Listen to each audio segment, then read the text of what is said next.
Hey, what is up? Welcome to this episode of the Entrepreneur to Entrepreneur podcast. As always, I'm your host, Brian Lofermento, and in almost 1,200 episodes, we have had our fair share of marketers come on, but this is the very first episode that I'm excited. We've got a marketing fixer here on the show, and I'm so excited to hear the way that he thinks about marketing because I will transparently tell you, the more testimonials and reviews I read about today's guest and fellow entrepreneur, the more I realize how many brands and business leaders trust him with a really astute eye on their marketing. So let me introduce you to today's guest. His name is Caleb Madsen. Caleb is a growth marketing expert with senior leadership experience at top companies like THG, Skeepers, which is a SaaS company, and Win Brands Group. He's now offering his services to brands that need senior level marketing expertise but aren't quite ready for a full-time hire, or they've been burned by marketing hires in the past. And he does it under his own very cool brand. His company is called Madhouse Consulting. I'm so excited for all of us to not only hear his backstory, not only to tap into his mind when it comes to marketing, but also hear from the mind of a fellow great entrepreneur. So I'm not going to say anything else. Let's dive straight into my interview with Caleb Madsen.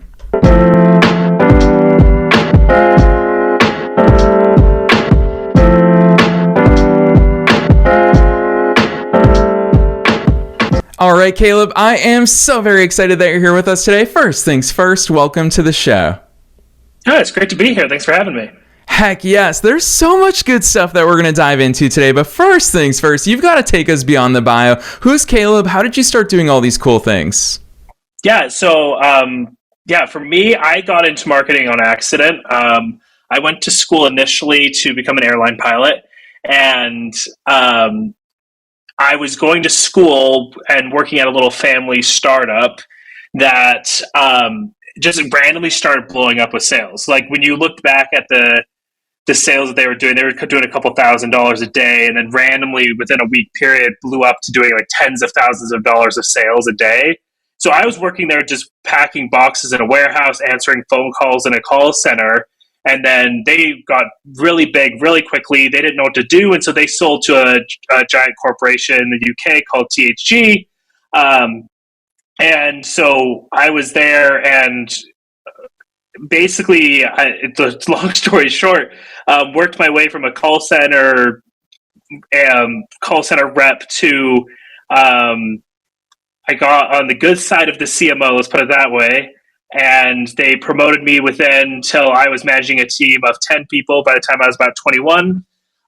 Obviously, was not a pilot, as you can tell from me sitting here. And so I dropped out of college, went straight into marketing, worked my way up until I was head of performance marketing there, managing a team of about 30 plus people by the time I was about 25 years old. And ever since then, just been obsessed with marketing and just been doing that. So I had a very unorthodox approach to getting into marketing. Yeah, I love that overview for so many reasons, Caleb, but probably the chief reason is that it's a very hockey stick curve trajectory, growth trajectory, which is the entire goal of so many of us when it comes to our marketing. But you also experienced it personally and professionally in your career path. And it leads me to really ask you, just seeing that level of growth that quickly and being on the marketing side of both of it, including head of performance marketing for a $1 billion company that you talked about. What's the difference when you were going through, it's just the span of a few years, Caleb, is marketing the same from that small business level to that huge business level? Is it different? How did that change and shift your perspective on marketing? Yeah, I think obviously it's different. It's larger. There's more people, there's more things, there's more distractions and more chaos within all of it. I think I have two things that really benefited me. I think the fact that I was given a lot of time the first couple of years of my career, because I was really cheap. I was a $10 an hour employee. So I was given a lot of grace and time to learn things because I was so cheap. There wasn't this demand to immediately deliver. I was given time to learn and to sit and watch. And so it allowed me something that I don't think a lot of people get, and I wish more people got, which is just time to learn and soak in a lot of information. And also just the ability to just analyze things from a distance. That alone really helped me, and it helps me now just be able to analyze a business, because there's just so many different moving parts, especially as a business gets bigger and bigger. And as my teams got bigger and bigger, just always being able to rely and go back into that analytical point of view and just being able to break it down back into the basics of what a business is, really always is and continues to always will be a skill for me, that I always rely on. And so I think that's the first piece that always helped me. And I think the other piece is because I didn't get a degree in this, I had to figure it all out myself.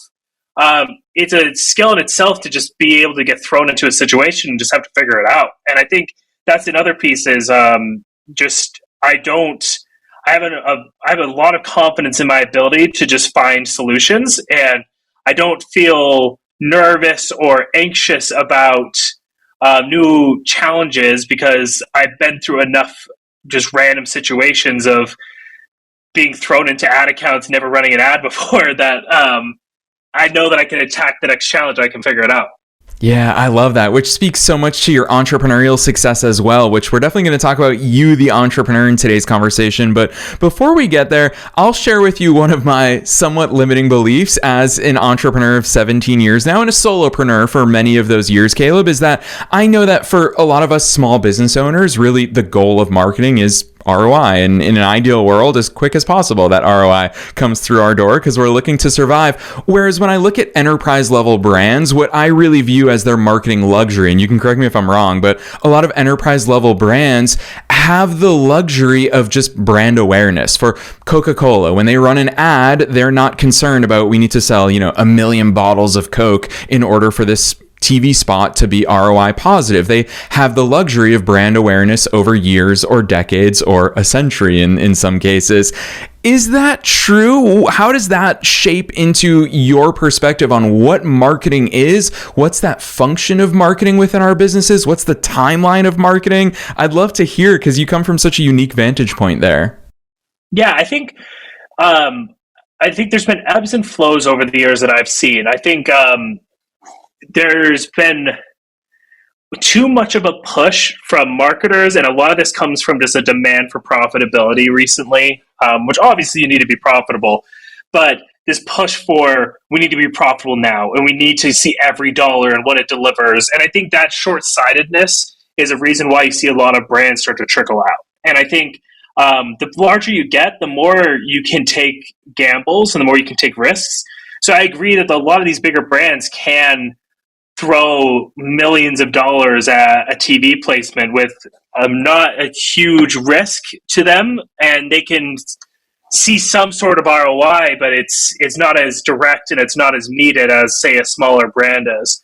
Where I would say the mistake or the thing that I disagree with some brands is like you have to invest in the upper funnel. You have to dedicate time into that, and that's where I think the benefit and the nice part of these new tools, whether it's multi-touch attribution, whether it's media mix modeling tools, there's so much more data nowadays to be able to actually see the attribution from some of these things.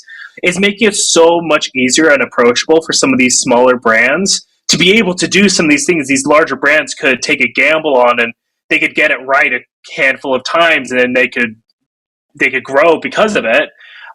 Smaller brands are now able to take a little bit more risk, and it's needed, because I think in a day and age where the CEO and the CFO really dictate things, and as of right now, the seat that gets the most churn within the C-suite is the CMO. They have the shortest time frame within a business. A big reason for that is because there's so much pressure for profitability and growth. You have to be able to tell that story, and I think that's that storytelling, but also the data aspect is just critical. And smaller brands, it's always been difficult for them. I think it's getting easier, but it's still difficult. Yeah, it's so interesting hearing the way you talk about that, because Caleb, I'll call out all of us podcasters that too frequently on business and entrepreneurship podcasts, we harp on the power of metrics and the power of data, and it is really beneficial. But it sounds to me like you actually have a cautious voice when it comes to data, because you already talked about attribution in marketing. It's so difficult. And I think about when I started my SEO agency all the way back in 2012 in the Boston areas, there were a lot of things that we were doing marketing-wise that we couldn't measure. going to Chamber of Commerce events and being those excitable 22-year-olds that all of these older legacy local business owners would just enjoy being around our company. We couldn't attribute that marketing to what our results were. What's your take on that then? How much should we pay attention to those metrics? How can we attribute our revenue dollars with the marketing efforts? And most importantly, which metrics do you pay attention to in that case? Yeah, I think it's critical because so for me, as someone who again started as a data analyst, like that's the core of my background and that's when you mentioned the beginning where I get deemed as the fixer, or that's kind of what I coined myself as. Reason I do that is because like I love the first 6 months to 12 months of a job. It is the most fun because that's when you can fix the most stuff, and that's when you can get the most traction, get things into the right spot, and then that's when things can really start to scale. And the reason why I like that period is because that's when a lot of brands I come in, they're in this spot where they're exactly in the situation you're talking about, where there's this middle to upper funnel stuff that they need, they know they need, they can't attribute, they can't figure out what it is. And that's where, like I mentioned before, MTA and MMM has been huge for brands, and it's become more and more approachable from a price point. For just a few $1,000s, you can add these tools in that will completely add in those data points. Where before, exactly to your point, you go into events and it was groundwork, but how do you know how much that actually was helping? Before, how I always have done it is you should see a lift of some sort. And so, for example, I've done audits over the years where brands will come to me and be like, look, we're seeing this crazy return on these ads. You're just doing so well. And I always would say, okay, well then let's turn off everything else and then just run just those ads then. And you always get pushback because they go, well, those other things, we still need those other things. And I always say like, oh, okay, well, if those are delivering such a good ROI, shouldn't we only run ads on that? And you see that's where the flaw, when you are only looking at profitability and just the growth aspect. You hone in so much on that ROI aspect of the last click and just, we need conversions today. But as soon as you start pushing on it with the marketers, you realize they suddenly, that logic breaks down because they go, well, if we only spend on that, then everything else starts to fall apart a little bit.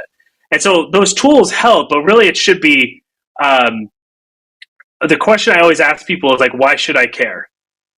And if I'm a marketer, that's the question I should always ask myself. It's like, why should me as a brand be talking to this person? Like, why should they care about what I'm selling them? And that middle to upper funnel is a part of that. So if I'm trying to get somebody to buy, let's say, this smart ring that I'm wearing from Kalo, which is a brand that I worked on, why should someone buy this versus another competitor? And that's the key aspect of what you're trying to get. And that's where middle to upper funnel comes into play. Because I can, at the bottom of the funnel, it's just like, they are ready to buy. Is it the price point? Is it free shipping? Is it just the right time they're ready to buy? Great. But there has to be something in between before that really gets them to that point. And so how you attribute that is really through like brand awareness. That is through just search demand. That is through a whole bunch of metrics. And there's a revolution happening within marketing. I think that of the brands who are doing this and they're focusing in on it, and they've convinced teams to be patient on it, are the ones that are going to succeed in the long term, because they're the ones that are actually thinking about not just, oh, we need to get them to buy today. They're thinking about, well, why should they buy today? Why should they buy next week? Why should they buy in a month? And that's the question they should be asking versus just the P&L and what the CFO is looking at today. Yeah, gosh, Caleb, already so early on in our conversation, I can already see why you're the marketing fixer and why so many big brands trust you with this stuff. This is a very different way of thinking about, and for sure talking about and strategizing when it comes to marketing, because you're so intentional at every step of the way. And it makes me want to ask you broad questions so that you can really take it from the direction of your experience. But hearing you talk about top of funnel, middle of funnel, as the host of this show, obviously I interact with a lot of our listeners, and I know that all too often we really dilute marketing and we just pretend that, oh, it's running ads, it's making posts on social media, but there's so much behind the scenes that makes those things work, where that's not even doing justice to the nurturing in the middle of the funnel that we have to do, to the conversions that happen towards the bottom of it. Walk us through that roadmap, because I'll use the word comprehensive. It seems to me like you also have a more comprehensive approach to making marketing work. So what's that flow that you look through? You mentioned marketing audits. When you audit them, what is that flow that you're looking at from start to finish? Yeah. So for me, the audit is pretty simple. So I like to just go flow from a user experience. So I take all of a company's metrics from the moment that they first interact with the customer to the moment they buy, and I line up each metric from step by step from the user experience, and then I can see where the breaking points are within it. And just from experience, like there's correlation between different metrics where I can say, oh, there's something wrong in the checkout. Okay, it's shipping. Okay, they should be getting free shipping. They're not. And that's the initial step of an audit for me, is just simply lining up the metrics that way. It's like, okay, what is the cost to get them to look at this ad? What is the cost to get them to click on it? From there, what is the cost to get them to add that product to cart? What is the cost from there to get them to go into the checkout? And so on. And it highlights exactly where they stat customers. Somebody goes, and they leave. And if you can break it down, and sometimes it's not even like, oh, they leave at checkout, something's wrong with the checkout. No, it could be that the ad's saying it's 20% off code, and they get to the checkout and the code's not working. So you have to backtrack a little bit, but it's really that flow. And it gets back to what I said before. It's, why should the customer care? Why are they here? And it's that human aspect that I think a lot of people forget. And I think for me, as I'm a very analytical person, if you give me a bunch of design assets to try to do stuff, I am not your person for that. I'm not good at it. But for me, that's why I look at it from like a linear analytical point of view as a person going through a flow, because that's how my brain looks at it. And from there, that gives me the next step of like, okay, I know these three things are the problem areas. Okay, now from here, after they buy, do they come back? Why do they come back? What products do they come back with? Which products do they not come back with? And so on. And it's really just building out like a logic case of a human. And like, if I were to buy from this brand as an impartial person, what is the natural case that happens with somebody that comes here? And that's what I try to put together in my head and what I put together in an audit, because not only is it helpful for a brand, for a CEO to see something like that, but also it is the most logical way as a marketer that you should be looking at it. You should be looking at it from a way of saying, these are people, not numbers. And I think that's the disconnect now that it's so easy to get all this data. You have to remember, it's like, they're leaving at checkout. What's going on? We need to do this and this and this. It's like, okay, why are they leaving at checkout? Okay, let's see. Is the code work? Great. Did they not get free shipping like they should? Oh, that's the problem. Okay, let's fix that. Like, it's not necessarily as hard once you actually start thinking of, again, like you bring the human aspect back into it along with the data. Yeah, I love that perspective. Really, what's striking to me is it's simple. It's not easy, but it's simple. You're really boiling it down to the human fundamentals, which ultimately, at the end of the day, that's what's worked for thousands of years and will continue to work, even in an AI era. So we're definitely going to talk about AI as well. I can't believe I just injected it at this part of the conversation. But long before we get there, I want to talk to you about that top of funnel, just knowing how sexy it is for most people when they tune into a business podcast. The age-old question of how many mediums, how many platforms, how many channels should I be on? Should I be everywhere versus should I just pick one or two, especially for the small businesses, just knowing our audience that's tuning in? What's your take on the top of funnel amount and volume of channels that we should be on? I don't think people should be on a ton of channels. I think you should do things and do it well, and you should do it the right way. And sometimes I think entrepreneurs and brands get really excited by shiny objects. And I think I work a lot with Shopify brands, and that is the biggest mistake I see Shopify brands make, is they get sold on this one Shopify app, and it's super shiny and it's super exciting. It's the next big thing. It's only $200 a month. And then that gets added on with the other $200, another $200. And you go in there and suddenly they have 50 apps they're not using. They're paying for all of them, and it's just adding all this bloat. It's slowing down their website. Like it's so much better as a business to be simple, because then when you are adding on the next thing, you know what is working, what's not. And when something breaks, you know exactly how to fix it because you know the fundamentals of your business. I think the biggest mistake you can make when you're first starting out and you're getting your team set up or you're getting your business set up is trying to set up so many things so quickly.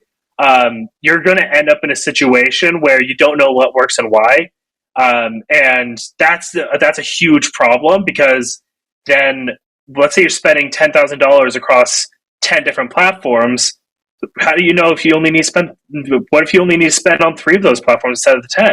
You don't know because you started too fast. And so I'm a big believer in simple. And you've heard from this conversation, like how I audit, how I do everything is just, let's make it simple. Let's think about this simply. Let's simplify the flow on the website. Let's simplify how we think as a team. Let's stop trying to overcomplicate things, because that's how you get confusion. And if I'm confused and I'm in the business every single day trying to understand the analytics, imagine being a customer who doesn't think about this business every day and they're trying to understand it. That if I can't understand it, no one else is going to. That's how I always look at it. And it might seem weird because, like, yeah, of course the customer's not going to understand the back end, but the back end and how the brand feels internally flows out to what the business, like what the brand feels like, what the customer sees. So simplicity and how simple you make things internally and how you make your team meetings feel and how the brand feels, all of that. It's interchangeable. The customer feels that, you feel that, and it makes it so much better for everybody. Yeah, for sure. Well, Caleb, you've now said shiny object. I've already said AI, so let's go there with each other. How's AI shifting the marketing landscape? What's it introducing as far as possibilities? How much better we can serve people and meet them where they are? And then also, what are kind of the shiny object things that might be a fad that hopefully we're going to be away from in 6 months from now? I'm just going to call out, everyone's content sounds the same these days. So hopefully we're going to get far beyond that phase of AI. And I know it's going to come soon. So what's your take on all of that? Yeah, I think AI is going to become huge, and I think it's inevitable, because anytime you can automate anything, people latch onto that. It's a huge cost saving, and I think it's a great, huge advantage for a lot of brands who are adding it in. I think it's going to change the way a lot of brands work. I think right now we're seeing it in SaaS more than we are in D2C from clients and people I'm interacting with. Which makes sense, because I think it's more of it's impacting tech more than anything. But where I see it impacting, I see it from a positive lens. I know there's a lot of people see it from a negative. I view it from a positive, which is it's automating a lot of things that allow people to have more time to think, and allows more people to have conversations like we're having. And I see that as a positive. And I think, like I mentioned, I wish more people had the ability to have the 2 years I had at the beginning of my career, where I was super cheap as an employee, and there wasn't a risk on the P&L. So I had 2 years to sit with the CMO of $1 billion business, and to sit, or the CEO of $1 billion business, and to sit with a VP of that same company and just learn for 2 years with not a ton of pressure on me. And in a world where AI becomes introduced, I hope and I believe there's a lot of good people in the world who are going to take those extra margins and then be able to give back to the world, and we're going to be able to train the next generation of marketer and give them time to really get that development that right now is just not possible because there's such a squeeze on margins. So I think that's the positive that you can see from AI coming. I think there is a lot of shiny objects that are right now, and I think everyone's looking the same. I think in the next year, we're going to have this whole revolution where, like, Realness is going to come back, and that's going to be the new shiny object, where it's like, oh, it's all real again. But it's all going to ebb and flow. It's kind of the way that it always is. Yeah, for sure. Caleb, amen to the realness coming back. I see it so frequently. I've also even seen like analog things, people going back to pen and paper feels so good again. And a lot of those things, I'll never give up my whiteboard. That's like the key to running my business. It's one of the operational things aside from Notion. And so I totally agree with you. Love that perspective. But also what I love about that last answer is how much you talk about really learning, not just from a marketing perspective. It's clear to me that you are also observant and you had a keen eye on learning from the C-suite executives at the brands that you've worked with, which makes sense because you are a fellow CEO yourself. You're a founder. You are a business owner. So I want to tap into that part of your mind because I want to hear what Caleb picked up, not from a marketing perspective, but as a CEO and founder that has really you've brought into your brand, Madhouse Consulting. Yeah, I think one thing that I brought in is I think there's a lot of consultants, there's a lot of people that are trying to get into the space of like just gig economy. I think that's a huge future. If we talk about AI, I think there's going to be a lot of opportunity for people to just do their passions because there's going to be a lot more opportunity to do this sort of stuff. And I'm excited about that. I think it's going to be a great opportunity. For me, where I see an opportunity as I go into this is, like I said, there's not a lot of people going about this in the short term 6-month engagement period where I say, let me come in and let me help you fix your business and let me try to help you get into a good spot. And then let me pass you off to an agency or pass you off to a full-time hire.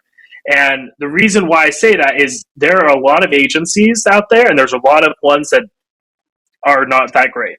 And I've vetted and worked with a ton of really good ones.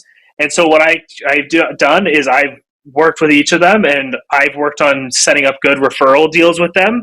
And so when I work with a client, I'm very straightforward with them on that and very honest with them and go, hey, look, I've got a referral agreement with these agencies. Let me introduce you to them. They're obviously I'm going to get a payment from them if you work with them, but that way you don't have to pay me to work with them. And it's a great way to for me to get paid for doing a normal RFP with an agency, but at the same time in an ethical way that there's not these backdoor payments that I've seen a lot of times from these consultants or different people that maybe is not a problem, but for me, I really like to keep it up and upfront with people.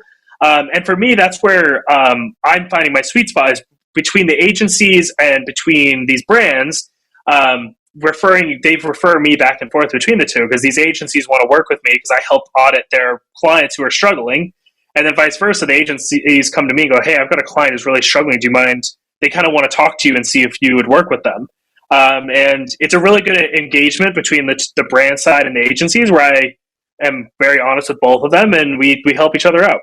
Yeah, I think it's a really brilliant approach, Caleb. And I promise listeners at the top of today's episode that you are a different type of voice in the marketing world. And you've so delivered on that, which makes me excited to see what direction you take this final question in because it's super broad. You can answer it with your marketing hat on or with your entrepreneurial hat on because that question is, what's your best piece of advice for listeners? Knowing that we're being listened to by both entrepreneurs and entrepreneurs at all different stages of their own growth journeys. And as a fellow entrepreneur yourself, what's that one thing that you want to leave them with today?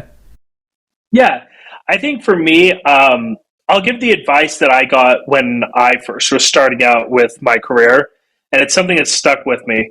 I'm a college dropout. Like I mentioned, like very unorthodox career.